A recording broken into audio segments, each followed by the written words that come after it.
నేనే కాదు, మధ్యతరగతి కుటుంబంలో పుట్టిన ప్రతివాడు ఈ తప్పులే చేస్తున్నాడు. ఎందుకంటే బుర్ర నిండా ఆశలు, ఇంటి నిండా కష్టాలు, పెరిగిన ధరలు, తరగని బాధలు.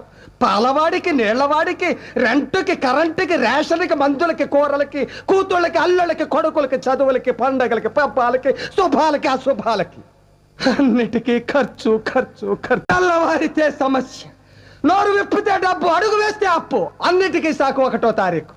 అది సర్వరోగ నివారిణి. 1వ తారీఖు అని 30 రోజులు ఎదురు చూస్తాను సార్. చివరికి అది ఇలా వచ్చి అలా వెళ్ళిపోతుంది. వరద బాధితులను ఆదుకోవడానికి హెలికాప్టర్ వచ్చి వెళ్ళిపోయినాడు. 1వ తరగతి వాడికి 2వ తరగతి, 2వ తరగతి వాడికి 3వ తరగతి, ఇలా అన్ని తరగతుల వాళ్ళకి ఎదుగుదల ఉంటుంది. ఒక్క మధ్య తరగతి వాడికి మాత్రం ఎదుగుదల ఉండదు సార్. ఒక్కడు రెక్కలు ముక్కలు చేసుకుని సంపాదిస్తుంటే 10 మంది అడ్డగాడిలా కూర్చుని తినే దౌర్భాగ్య సాంప్రదాయం మారినంత వరకు మా మధ్య తరగతి కుటుంబాల కథ ఇంతే సార్.